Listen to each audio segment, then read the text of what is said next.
Sometimes the most revealing moments happen when nobody expects them. Not during a red carpet interview. Not during a rehearsed anniversary tribute. Not during some carefully produced segment designed to make a couple look perfect for the cameras.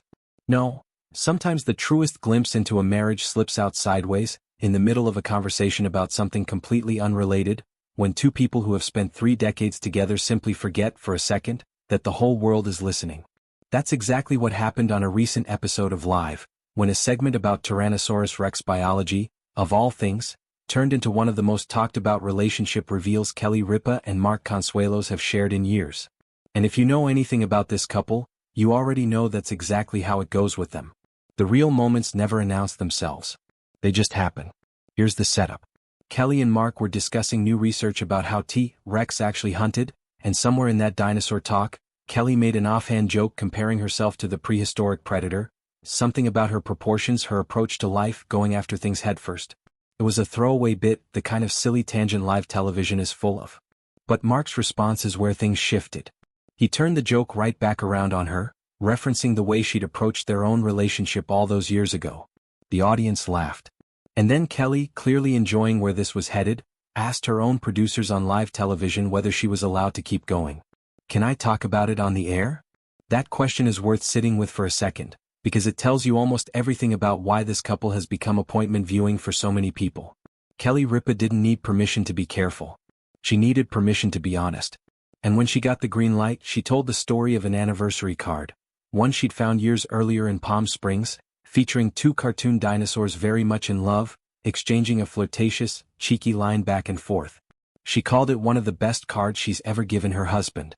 When she asked Mark on air whether it really was the best card he'd ever received, he didn't hesitate. He said yes. Now, on the surface, this is a funny little anecdote. A silly greeting card, a playful callback, a couple bantering the way couples who've been together for 3 decades tend to banter. But if you actually slow down and look at what's happening underneath that moment, there's something much more emotionally interesting going on. Because here's the thing about long marriages that nobody really talks about enough. Humor is one of the last things to survive. Passion fades and returns in waves. Responsibilities pile up. Life gets loud, kids, careers, aging parents, the slow accumulation of 30 years of ordinary Tuesdays. What doesn't survive easily in a lot of relationships is the ability to still make each other laugh in a way that feels private, a little bit silly, and completely unguarded. That inside joke energy is fragile. It's one of the first things couples lose when a relationship starts running on autopilot. Kelly and Mark clearly haven't lost it. And that, more than the card itself, is what actually mattered about this moment. Think about it from a viewer's perspective for a second. Most of us watching this exchange aren't thinking about dinosaurs. We're thinking about our own relationships. We're thinking about whether we still make our partner laugh the way we used to. We're thinking about the version of ourselves early in a relationship who bought a slightly ridiculous, slightly cheeky gift just because it felt like us, and wondering when exactly that instinct disappeared, if it disappeared at all. Kelly and Mark, without even trying to, hold up a mirror. And a lot of what people see in that mirror is longing, not for gossip, not for scandal, but for the kind of playful intimacy that says, we still know how to be silly together. That's really the emotional engine behind almost everything this couple does on television. It's never really about the headline. It's about what the headline reveals.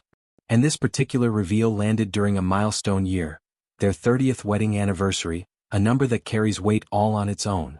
30 years is long enough to have gone through every predictable phase a marriage goes through. The early giddiness, the exhaustion of raising 3 kids, the identity shifts that come with aging, the moments where 2 people either grow toward each other or quietly drift apart. Kelly and Mark have been vocal over the years about choosing the former again and again on purpose.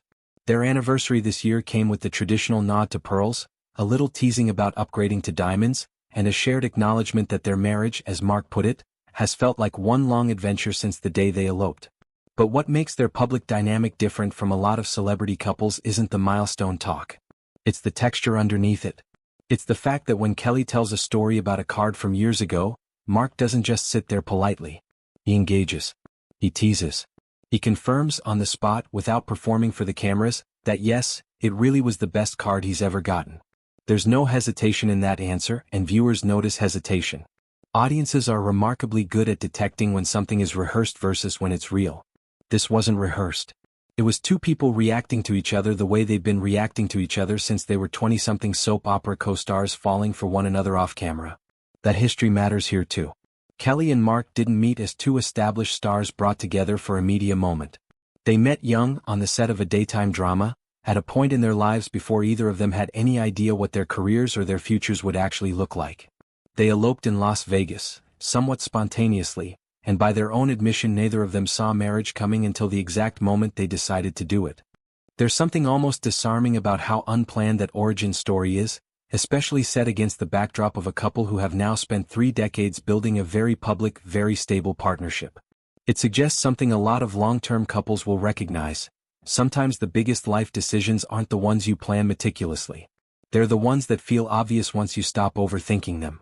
So when a silly anniversary card resurfaces 30 years later, brought up unprompted in the middle of a dinosaur segment, it's not really a random detour. It's a continuation of that same spontaneous, unfiltered energy that's defined their relationship from the very beginning.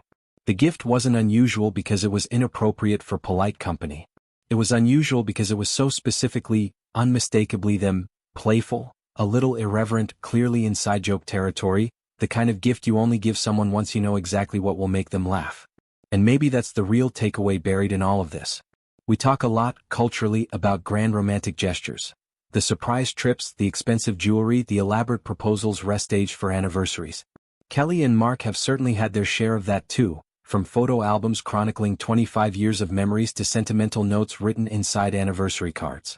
But this particular story wasn't about grandeur. It was about specificity. It was about knowing your partner well enough, after 30 years, to find the one slightly ridiculous card in a Palm Springs gift shop that would make them laugh harder than anything expensive ever could. That kind of intimacy can't really be manufactured for television. It either exists or it doesn't. Viewers responded to this clip the way they tend to respond to almost every unscripted Kelly and Mark moment, with a mix of amusement and genuine warmth. Some laughed at the absurdity of a dinosaur-themed anniversary card becoming a national talking point. Others focused less on the joke itself and more on what it represented. A couple who, after 3 decades, 2 careers, 3 kids, and every ordinary hardship that comes with building a life together, still seem genuinely delighted by each other. Not performing delight. Not manufacturing chemistry for ratings. Actually delighted. That distinction is everything when it comes to why audiences stay loyal to this couple, year after year, headline after headline. Celebrity relationships are so often presented to us as aspirational but distant, beautiful, curated, unreachable. Kelly and Mark's appeal works in the opposite direction. Their moments feel reachable. A slightly inappropriate card from a gift shop. A stressful morning locking the dog in the car. Hiring extra help just to survive the chaos of parenting 3 kids while working full-time. These aren't glamorous stories. They're relatable ones, dressed up in television lighting. And that's really the through line connecting this dinosaur card moment to everything else Kelly and Mark have shared with audiences over the years. It's never about proving they have the perfect marriage. It's about showing, again and again, the small, funny, occasionally chaotic moments that add up to a real one. Perhaps the reason so many people remain invested in Kelly and Mark isn't simply because they've spent decades in the spotlight together. It's because audiences continue to see something genuine in the way they navigate life and each other in real time. A silly card about dinosaurs shouldn't really mean anything. And yet, somehow, in the hands of 2 people who clearly still enjoy making each other laugh after 30 years, it means quite a lot. So here's a question worth sitting with after watching a moment like this. When was the last time you gave someone a gift specifically because it was them? A little strange, a little silly, but unmistakably tailored to an inside joke only the 2 of you would understand? That's the kind of gift that doesn't show up in anniversary gift guides. But it might be the kind that lasts the longest. If this story resonated with you, or if you've got a favorite Kelly and Mark moment of your own, drop it in the comments. And if you think long marriages are kept alive less by grand gestures and more by shared laughter, you're probably onto something Kelly and Mark figured out a long time ago.